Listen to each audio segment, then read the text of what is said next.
Assalamualaikum warahmatullahi wabarakatuh. Jumpa lagi dengan kami di channel Baca-Baca. Gimana, apa kabar teman-teman semuanya? Kami harapkan teman-teman semuanya dalam kondisi yang sehat walafiat, tidak kurang suatu apa. Pada kesempatan kali ini kita akan membacakan tentang buku yang berjudul Adzan. Kemudian juga buku yang berjudul Keutamaan Azan dan Imam. Buku Keutamaan Azan dan Imam ditulis oleh Syekh Said bin Ali bin Wahab Al-Qahtani, sementara buku Adzan hanya sebagai penanda waktu sholat ditulis oleh Ahmad Hilmi LC.MA. Kita akan mulai dengan pembacaan buku Adzan hanya sebagai penanda waktu sholat. Buku ini diterbitkan oleh Rumah Fikih Publishing pada tahun 2019 yang terdiri dari 50 halaman yang isinya adalah berkenaan dengan pengertian adzan, dalil-dalil tentang adzan, sejarah pensyariatan adzan, hukum adzan, lafadz adzan, syarat adzan, sunnah-sunnah di dalam mengumandangkan adzan, serta hukum-hukum yang terkait adzan. Kita akan mulai pembacaan buku ini dengan bab 1 pendahuluan. Yang pertama, pengertian tentang adzan. Secara istilah, pengertian adzan. Secara bahasa, istilah adzan berasal dari asal kata adzana yu'adzinu, yang berarti al-i'lam, atau pemberitahuan atau pengumuman. Dan lafadz adzan dengan makna ini disebutkan dalam beberapa ayat Al-Quran. Sebagaimana misalkan dicontohkan di sini surat At-Taubah ayat ketiga. A'udzu billahi minasyaitonir rajim. Wa adhanun minallahi wa rasulihi ilan nasi yaumal hajjil akbar.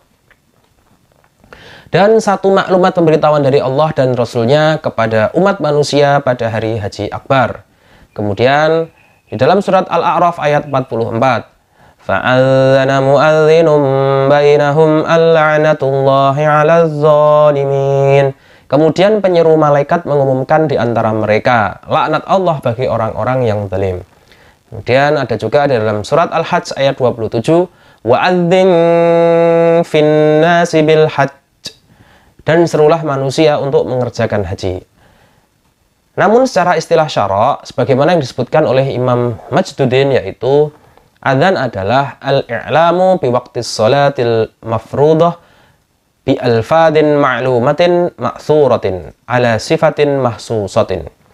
Pemberitahuan akan masuknya waktu sholat wajib atau sholat 5 waktu dengan lafadz yang telah maklum dan ma'thur dengan tata cara yang khusus. Kemudian Imam Al-Bukhari Al-Hambali menambahkan keterangan pemberitahuan akan masuknya waktu sholat atau dekatnya waktu fajar. Dari dua definisi tersebut bisa dipahami bahwa adzan ketika dijadikan sebagai penanda waktu sholat dilakukan tepat ketika waktu sholat masuk dan atau waktu sholat akan masuk untuk waktu subuh. Dalil-dalil tentang adzan. Hadis pertama, apabila waktu sholat telah tiba, maka hendaklah seseorang di antara kalian mengumandangkan adzan dan seorang yang tertua di antara kalian bertindak sebagai imam. Hadis ini diriwayatkan oleh Imam Malik. Kemudian hadis yang kedua,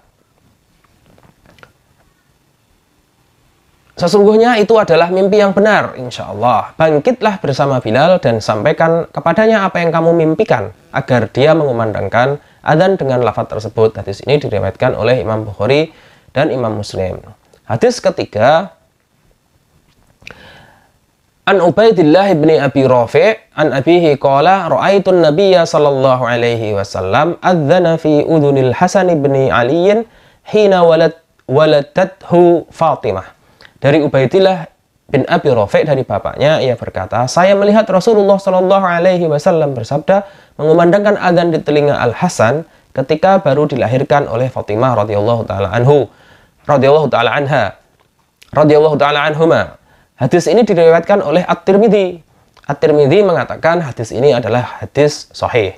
Kemudian hadis keempat, jika kamu sedang bersama kambing-kambingmu atau di tempat gembalamu, kemudian kamu beradzan untuk sholat, maka angkatlah suaramu untuk memanggil. Dalam hal ini adalah untuk adzan.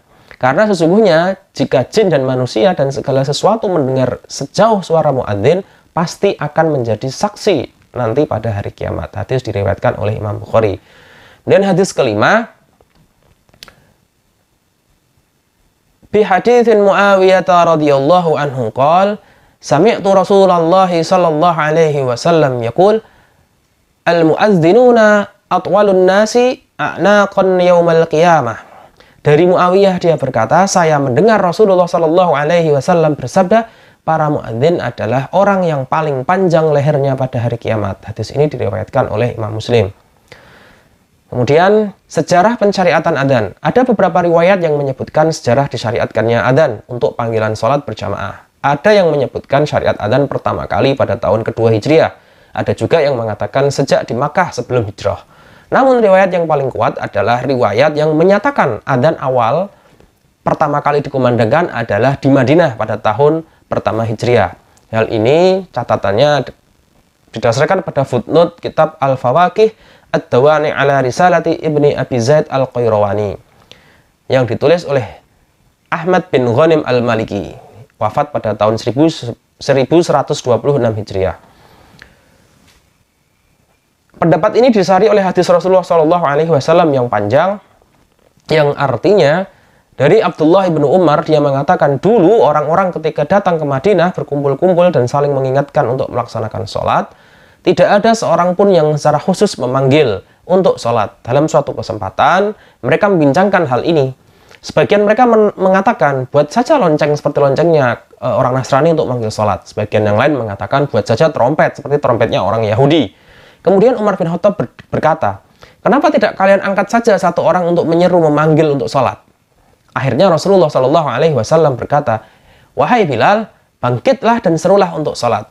Kemudian datanglah kabar mimpinya Abdullah ibnu Zaid. Dia menceritakan, ketika Rasulullah SAW memerintahkan untuk membuat lonceng untuk dipukul agar orang-orang berkumpul untuk sholat, ada seseorang yang mengelilingiku dengan membawa lonceng. Dan saya dalam keadaan tidur kemudian berkata kepadanya, wahai hamba Allah, apakah kamu menjual lonceng? Dia balik bertanya, akan kau buat apa loncengnya? Kemudian saya menjawab, akan saya pakai untuk memanggil atau menyeru sholat. Lalu kemudian dia berkata, maukah aku tunjukkan kepadamu cara memanggil untuk sholat yang lebih baik daripada lonceng? Kemudian saya menjawab, tentu saja. Lalu dia berkata, kamu ucapkanlah Allahu Akbar dan seterusnya, kemudian menyebutkan lafaz adzan dan iqamah. Ketika pagi hari saya mendatangi Rasulullah SAW dan mengabarkan peristiwa yang saya mimpikan tersebut. Lalu Rasulullah SAW bersabda, sesungguhnya itu adalah mimpi yang benar. Dan sampaikan, ajarkan kepadanya apa yang kamu mimpikan itu agar sampaikanlah kepada Bilal dan sampaikan, ajarkan kepadanya apa yang kamu mimpikan itu agar Bilal mampu mengumandangkan adzan dengan lafaz tersebut. Hadis ini diriwayatkan oleh Imam Bukhari dan Imam Muslim. Mulai saat itulah pada masa Rasulullah adzan disyariatkan sampai hari ini, dan ulama semua sepakat tentang pensyariatannya itu dan tidak ada perselisihan. Kemudian adzan sebagai penanda masuknya waktu sholat fardu, hukum adzan. Para ulama sepakat bahwa adzan merupakan salah satu syiar Islam yang paling mudah dikenali dan sekaligus menjadi ciri khas yang tidak ada di dalam agama lain. Oleh sebab itulah para ulama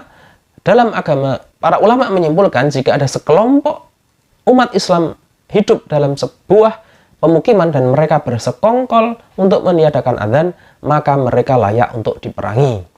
Para ulama berbeda pendapat terkait hukum pelaksanaan adzan. Yang pertama, fardu kifayah untuk semua salat 5 waktu. Ulama dari kalangan mazhab Hambali dan Maliki mengatakan adzan hukumnya fardu kifayah dalam keadaan hadar atau tidak bepergian safar. Begitupun mazhab Maliki berpendapat fardu kifayah bagi masyarakat dalam suatu permukiman. Fardu kifayah adalah ketika sebagian orang melakukan, maka gugurlah kewajiban tersebut atas yang lainnya.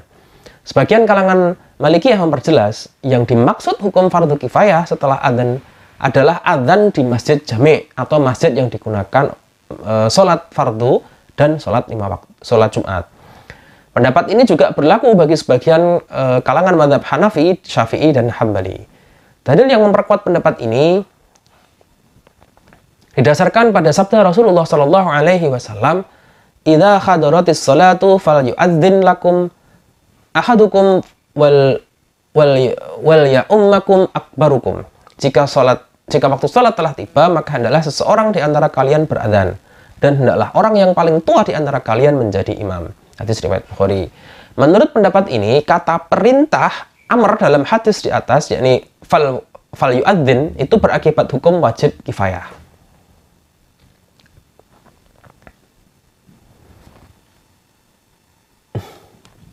Kemudian yang kedua, sunnah muakkadah.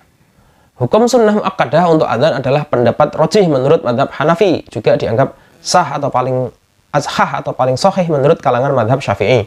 Pendapat ini juga dianut oleh sebagian kalangan Maliki. Pendapat sunnah muakkadah ini didasari oleh hadis Rasulullah tentang peristiwa orang-orang yang sholatnya buruk, kemudian diminta mengulang sholatnya. Setiap kali mengulang, Rasulullah memintanya untuk memperhatikan gerakannya, wudhunya, serta menghadap kiblat. Namun dalam hadis itu tidak disebutkan untuk melakukan adzan. Berdasarkan hadis ini, seandainya misalkan hadis adzan itu wajib, tentu Rasulullah SAW akan memintanya mengulang untuk adzan.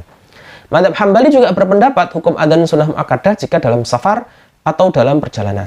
Namun jika tidak safar, maka fardu kifayah sebagaimana pendapat yang pertama. Kemudian yang ketiga, wajib kifayah dalam adzan Jumat. Mazhab Syafi'i berpendapat wajibnya adzan hanya ada pada sholat Jumat. Karena sholat Jumat pada hari Jumat hukumnya wajib, maka mengumandangkan adzan juga menjadi wajib. Sedangkan adzan pada hari selain adzan Jumat, menurut mazhab Syafi'i hukumnya sunnah muakkadah. Mengenai lafadz adzan, ada beberapa riwayat yang menyebutkan bentuk sighah adzan. Mazhab Hanafi dan Hambali menggunakan lafadz adzan sebagaimana hadis dari Abdullah bin Zaid radhiyallahu taala anhu, yang intinya rinciannya adalah satu, lafadz takbir dengan lafadz Allahu Akbar di awal sebanyak 4 kali. Setiap 2 takbir disebutkan dalam satu suara. Allahu Akbar, kemudian jeda. Dilanjutkan lagi 2 takbir seperti yang pertama, Allahu Akbar, Allahu Akbar. Kemudian yang kedua, lafadz syahadat ilahiyat, yakni asyhadu an la ilaha illallah sebanyak 2 kali. Kemudian syahadat risalah, asyhadu anna Muhammadar Rasulullah sebanyak 2 kali. Kemudian lafadz hayya 'alas shalah sebanyak 2 kali. Lafadz hayya 'alal falah sebanyak 2 kali. Kemudian lafadz terakhir Allahu Akbar di akhir sebanyak 2 kali. Terakhir, la ilaha illallah 1 kali. Sedangkan menurut mazhab Syafi'i menggunakan lafadz adzan dari riwayat Abu Mahdhurah. Lafadz adzan dari riwayat ini tidak berbeda dengan lafadz dari Abdullah bin Zaid, hanya ada tambahan tarji'. Sabda Rasulullah kepada Abu Mahdhurah, irji' famudda bihima sautaka. Ulang sekali lagi dan panjangkan suaramu dengan 2 kalimat syahadat. Tarji' adalah pengulangan lafadz 2 kalimat syahadat sebanyak 4 kali. 2 yang pertama dengan suara pelan, 2 lafadz terakhir dibaca keras seperti lafadz adzan yang lain. Rinciannya sebagai berikut. Pertama, membaca lafadz asyhadu an la ilaha illallah sebanyak 2 kali secara lirih. Kemudian dilanjutkan membaca lafadz asyhadu anna Muhammadar Rasulullah sebanyak 2 kali secara lirih. Setelah itu diulang kembali asyhadu alla ilaha illallah sebanyak 2 kali secara keras bagaimana lafadz adzan-adzan yang lain. Setelah itu diulang kembali lafadz asyhadu anna Muhammadar Rasulullah sebanyak 2 kali secara keras sebagaimana lafadz adzan yang lain. Selebihnya sama seperti lafadz adzan pada riwayat Abdullah bin Zaid. Mazhab Maliki dan Abu Yusuf serta Muhammad bin Hasan, yakni keduanya termasuk ulama Hanafiyah, berpendapat lafadz takbir di awal hanya 2 kali, bukan 4 kali. Dalilnya adalah perbuatan para salaf di Madinah. Kemudian dalil kedua adalah riwayat lain dari Abdullah bin Zaid yang menyatakan takbir di awal hanya 2 kali.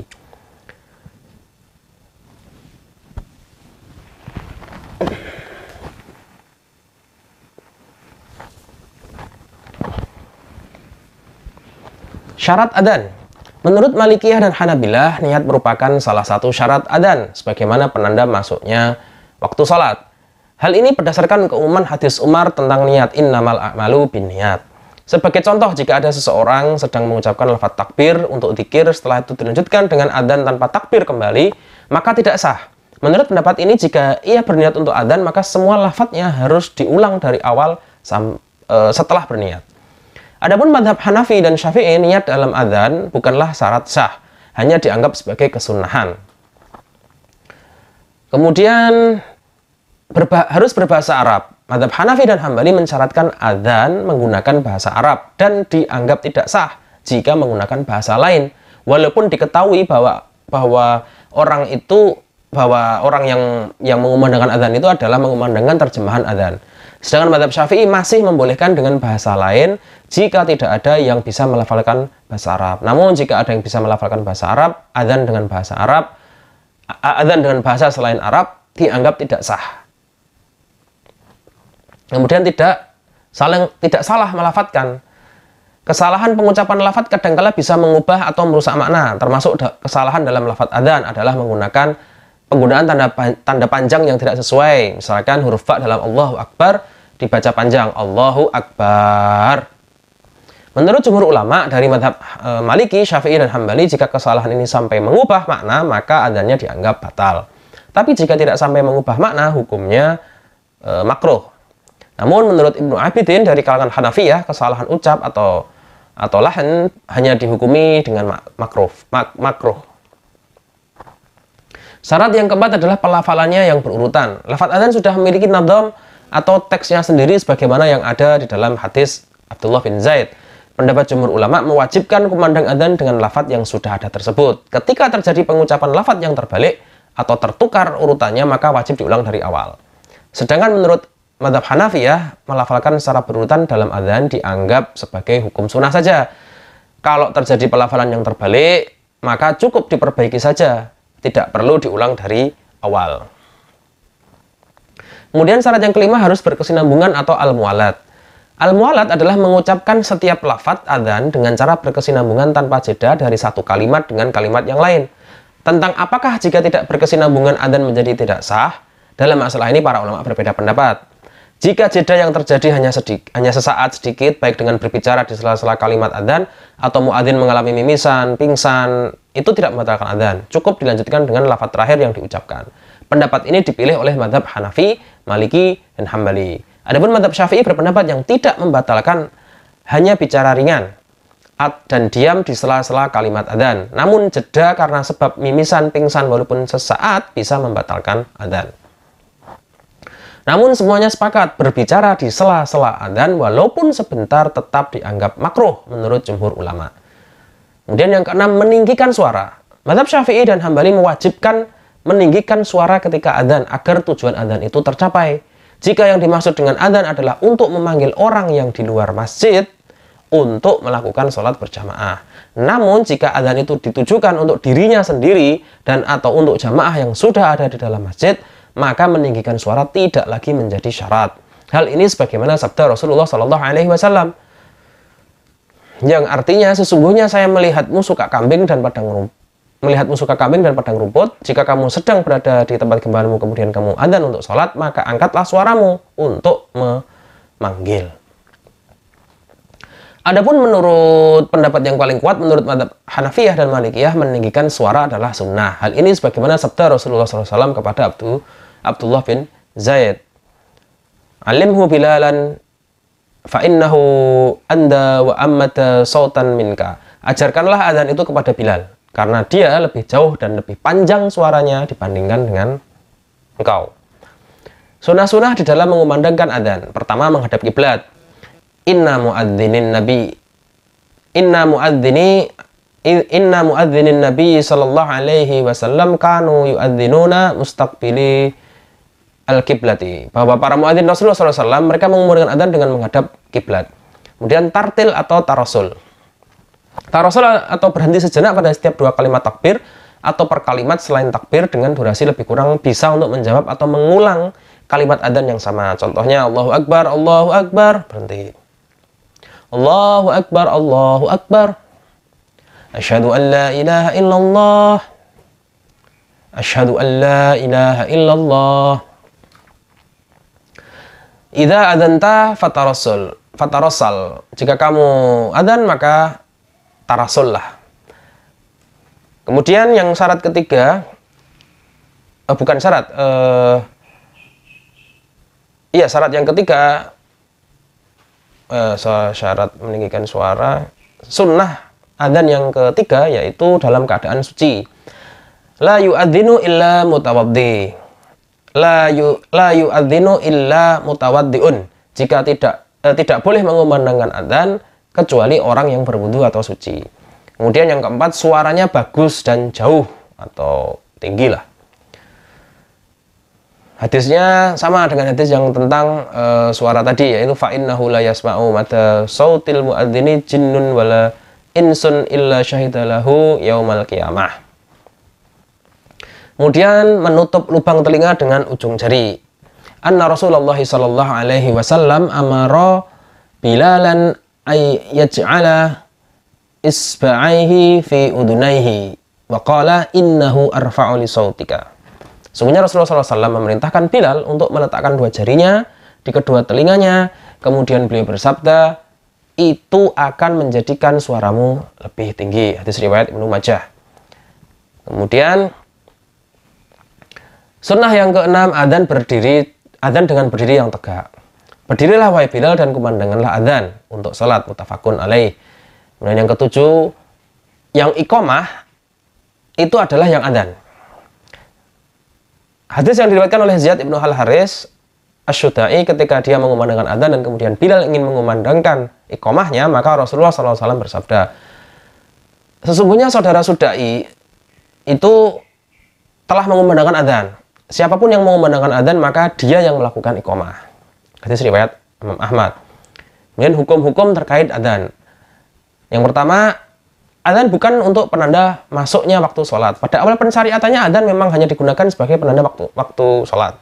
Karena ketika itu pemberitahuan waktu sholat hanya dilakukan secara alami tanpa cara khusus. Siapapun yang mengetahui waktu sholat telah masuk maka akan memberitahukannya melalui satu orang dengan orang lain. Sampai pada akhirnya datanglah Abdullah bin Zaid dengan mengisahkan mimpinya tentang lafaz adzan dan kemudian menjadi adzan seperti sekarang ini. Kemudian Imam Nawawi mengatakan, pendapat sebagaimana disebutkan oleh Ibnu Hajar Al-Haytami, salah seorang ulama Syafi'i. Beliau menyebutkan, intinya, ada kalanya adzan disunahkan selain untuk penanda masuknya waktu sholat, seperti adzan di telinga anak yang baru lahir, adzan ketika keadaan sedang gundah gulana, adzan ketika terkena gangguan jin, adzan saat marah, adzan saat menghadapi perilaku buruk dari manusia maupun hewan, ketika berkecamuk perang, ketika terjadi kebakaran, ketika menurunkan jenazah dari liang lahat dengan dalil kias terhadap anak yang baru lahir. Pendapat ulama mazhab Syafi'i ini berdasarkan beberapa hadis, yakni hadis pengumandangan adzan oleh Rasulullah di telinga Al-Hasan. Selanjutnya dari mazhab Hambali, mereka berpendapat adzan hanya dikumandangkan untuk penanda waktu sholat dan di telinga bayi yang baru lahir. Tidak lebih dari itu. Sedangkan mazhab Hanafi memiliki pendapat yang relatif sama seperti mazhab Syafi'i.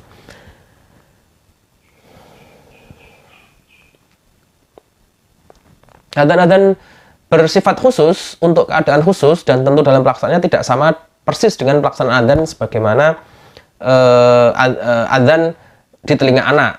Jadi sebagai contoh misalkan kalau adzan di telinga anak yang baru lahir tentunya tidak perlu dikumandangkan dengan keras, apalagi menggunakan pengeras suara. Ini bisa menimbulkan kebingungan di tengah-tengah banyak orang. Kemudian yang kedua, adzan untuk salat fardu yang terlewat atau qadha. Secara umum adzan disyariatkan untuk setiap salat 5 waktu, baik ketika mukim maupun safar, salat sendiri maupun jamaah, dilakukan secara saat ada waktunya maupun secara qadha. Pendapat ini merupakan pendapat muktamad dalam mazhab Syafi'i. Sedangkan mazhab Maliki berpendapat tidak perlu mengumandangkan adzan untuk sholat yang sudah terlewat waktunya. Bahkan adzan pada saat itu hukumnya makruh menurut mazhab Maliki, karena hukum asal pensyariatan adzan adalah untuk penanda waktu sholat. Kemudian jumhur ulama berbeda pendapat jika sholat yang terlewat tersebut jumlahnya lebih dari 1. Adzannya mau berapa kali? Mazhab Hanafi berpendapat yang lebih utama adalah setiap sholat menggunakan adzannya sendiri-sendiri, sedangkan mazhab Syafi'i dan Hambali adzan hanya 1 kali di awal, dan untuk sholat selanjutnya cukup dengan iqamat.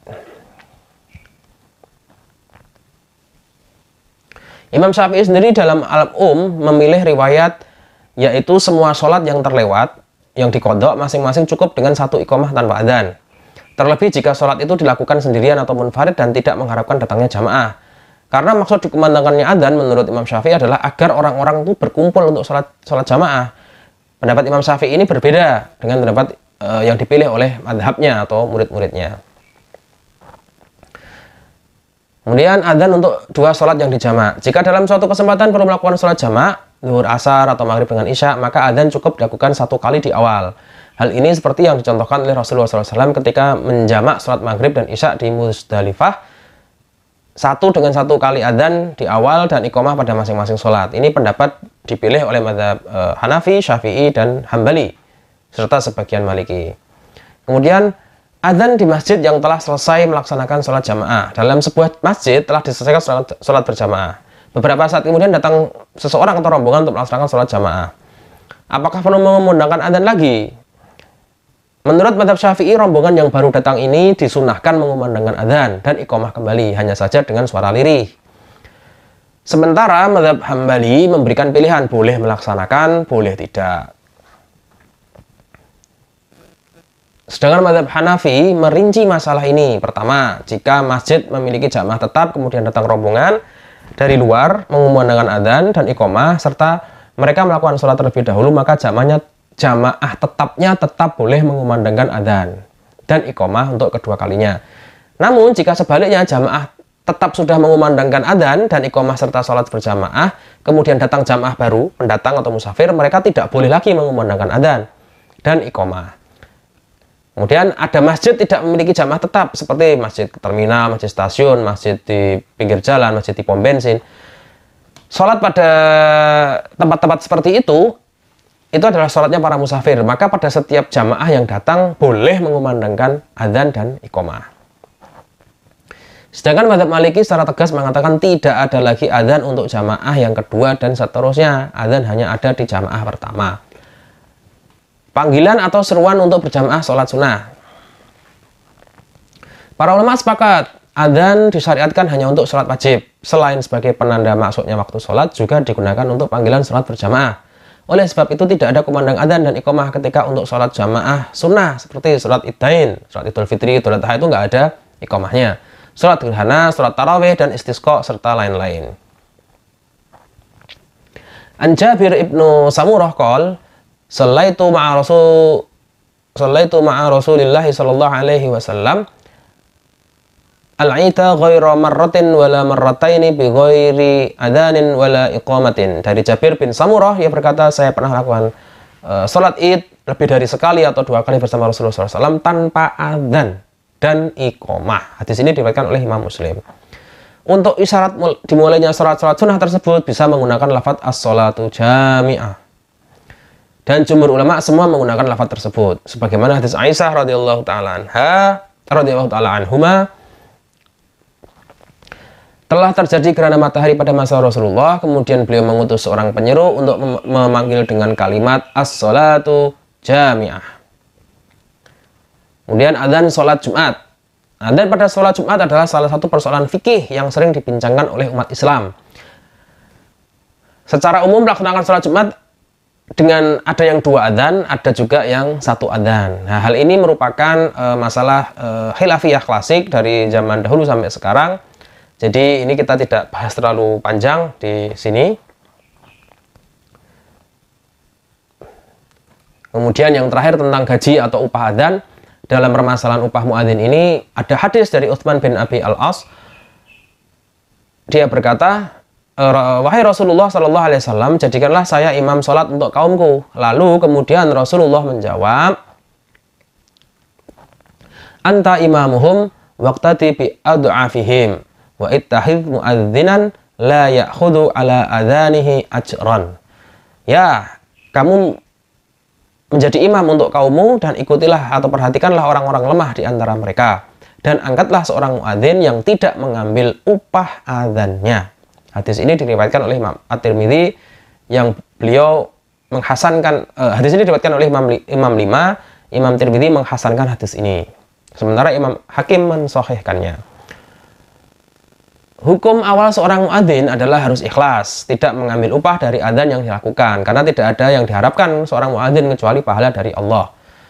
Man adzana sab'a sinina muhtasiban kutibat lahu bara'atum minan nar. Siapa saja yang mengumandangkan adzan selama 7 tahun dengan hanya mengharap pahala dari Allah, maka akan ditetapkan baginya dijauhkan dari api neraka. Hadis ini diriwayatkan oleh Imam Ibnu Majah. Imam As-San'ani dalam kitab Subulus Salam menyampaikan pendapat beberapa madhab. Menurutnya Syafi'iyah membolehkan mengambil upah adzan walaupun tetap dinilai makruh. Sedangkan Al-Hadawiyah dan Al-Hanafiyah menganggap haram dengan pedoman hadis yang tadi disebutkan. Jika tidak ada sukarelawan untuk menjadi muadzin tetap dan adzan menjadi tidak teratur, maka sebagian ulama membolehkan pemberian upah karena alasan kebutuhan. Pendapat ini dibenarkan oleh sebagian madhab Hanafiyah, Imam Malik, sebagian Syafi'iyah, dan satu riwayat dari Imam Ahmad. Tentu dalam hal ini upah muadzin ini dinilai bukan karena adzannya, tetapi dinilai karena usahanya menyempatkan diri dan meluangkan waktunya untuk waktu yang lama. Kira-kira demikian tentang buku adzan yang ditulis oleh Ahmad Hilmi. Kita ke buku yang ditulis oleh Syekh Said bin Ali Al-Qahtani yang berjudul Keutamaan Adzan dan Imam. Buku ini diterjemahkan oleh Abu Muslih MT. Sebenarnya hampir sama dengan buku yang ditulis oleh Ahmad Hilmi sebelumnya, hanya yang membedakan di sini lebih banyak bicara tentang keutamaan adzan.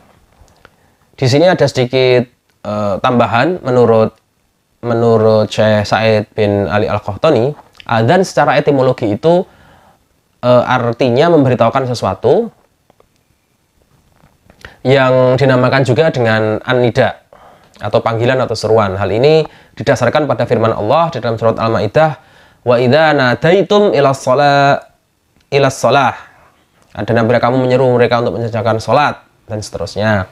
Kemudian firman Allah yang lain, idza nudiya lis-shalati mi yaumil jumu'ati fas'au ila dzikrillahi wa dzarul bai'. Apabila diseru untuk menunaikan salat Jumat, maka bersegeralah kamu dalam mengingat Allah. Kemudian iqomah atau qomat itu artinya secara etimologi mendirikan sesuatu apabila dia telah menjadi lurus. Qomat secara terminologi berarti memberitahukan tentang pendirian pelaksanaan sholat fardu dengan lafaz tertentu yang disyariatkan, sehingga artinya itu adzan adalah pemberitahuan tentang waktu sholat, sedangkan qomat pemberitahuan tentang pekerjaan sholat. Qomat disebut juga adzan yang kedua atau panggilan yang kedua. Hukum adzan dan qomat adalah fardu kifayah bagi kaum laki-laki saja. Ini menurut penulis buku Syekh Said bin Ali Al-Qahtani. Kemudian hal lain yang di sini dikatakan,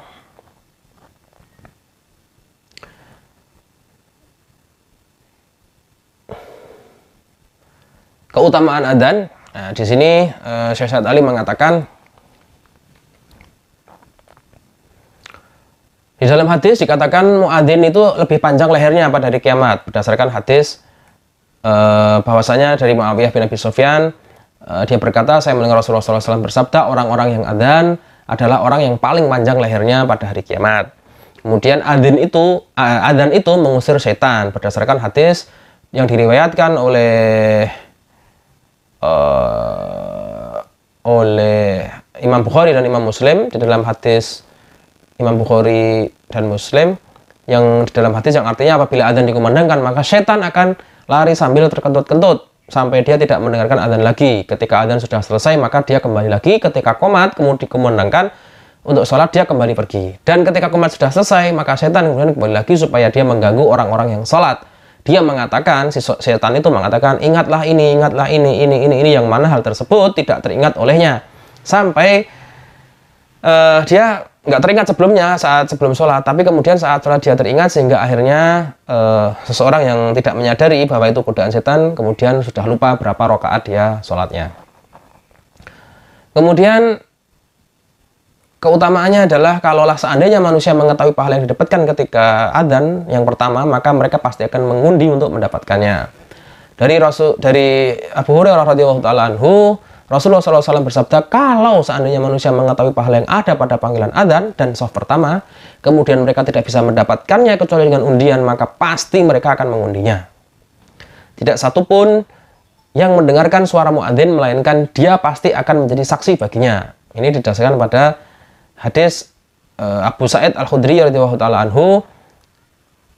Ia berkata kepada Abdullah bin Abdurrahman bin Abi Al-Ansori, saya perhatikan kamu sangat menyukai kambing dan kampung. Kalau kamu bersama kambingmu atau sedekah berada di kampungmu, kemudian kamu adzan untuk melaksanakan sholat, maka tinggikanlah suaramu ketika adzan, karena sesungguhnya tidaklah suara muadzin itu didengarkan oleh jin, manusia, dan yang lainnya, melainkan dia akan menjadi saksi baginya pada hari kiamat. Kemudian keutamaan berikutnya, muadzin akan diampuni dosanya sepanjang suaranya, dan dia akan mendapatkan pahala sama dengan pahala orang-orang yang sholat bersamanya. Hal ini berdasarkan hadis dari Barra' bin Azib radhiyallahu taala anhu, bahwasanya Nabi SAW bersabda, sesungguhnya Allah dan malaikatnya akan bersolawat untuk orang-orang di saf terdepan, dan muadzin akan diampuni dosanya sepanjang suaranya, dan dia akan dibenarkan oleh segala sesuatu yang mendengarkannya, baik benda basah maupun benda kering, dan dia akan mendapatkan pahala seperti pahala orang-orang yang sholat bersamanya. Keutamaan yang keenam, Nabi mendoakan untuk muadzin supaya mendapatkan ampunan dari Allah. Dari Abu Hurairah radhiyallahu ta'ala anhu, ia berkata, Rasulullah SAW bersabda, seorang imam penjamin pelaksanaan sholat dan muadzin orang yang memberikan kepercayaan untuk menjaganya. Ya Allah, tunjukilah para imam dan berilah ampunan untuk para muadzin. Keutamaan yang ketujuh, adzan akan menyebabkan diampuninya dosa dan dimasukkan ke dalam surga. Hal ini didasarkan pada hadis yang diriwayatkan dari Uqbah bin Amir radhiyallahu ta'ala anhu. Ia berkata, saya mendengar Rasulullah SAW bersabda, Tuhan kalian, yakni Allah, sangat kagum dengan seorang penggembala kambing di puncak bukit. Ketika dia adzan dan salat sendiri, kemudian Allah berfirman, lihatlah hambaku ini, dia adzan dan mendirikan salat karena takut kepadaku, maka sungguh aku telah mengampuni dosanya dan memasukkannya ke dalam surga. Keutamaan yang kedelapan, hadis diriwayatkan oleh Imam Ibnu Umar, bahwasanya Rasulullah SAW bersabda, siapa saja yang melakukan adzan sebanyak 12 kali di dalam 1 tahun, maka dia berhak masuk surga dan akan dicatatkan baginya 60 kebaikan setiap hari dari dia adzan, dan untuk setiap qomat dicatatkan 30 kebaikan. Hal ini didasarkan pada hadis riwayat Ibnu Majah, Imam Hakim. Kemudian Imam Hakim mengatakan hadis ini sahih berdasarkan syarat Bukhari. Di pendapat ini disetujui oleh Imam Az-Zahabi. Kemudian Imam Al-Albani mengatakan di dalam kitab Silsilah Al-Hadis As-Sahihah dikatakan sahih. Jadi itu tambahan dari buku yang ditulis oleh Syekh Sa'id bin Ali Al-Qahtani. Di buku selanjutnya lebih banyak bicara tentang imam dan khalifah. Demikian kira-kira pembacaan buku tentang adzan dari 2 buku. Yang satu ditulis oleh Syekh Sa'id Ali Al-Qahtani, kemudian yang kedua ditulis oleh Ustadz Ahmad Hilmi LCMA. Semoga teman-teman semuanya mendapatkan pengetahuan, mendapatkan informasi yang baru dan wawasan yang baru tentang adzan. Jangan lupa untuk like video ini serta berikan komentar masukan. Apabila ada masukan dari teman-teman untuk membaca buku apa, silahkan disampaikan. Jangan lupa juga untuk subscribe channel ini dan share ke teman, saudara, kerabat, dan rekan-rekan Anda. Dari saya cukup sekian. Wabillahi taufiq wal hidayah. Sampai jumpa di kesempatan yang akan datang. Wassalamualaikum warahmatullahi wabarakatuh. Stay tune di channel ini dan jangan lupa subscribe serta nyalakan loncengnya.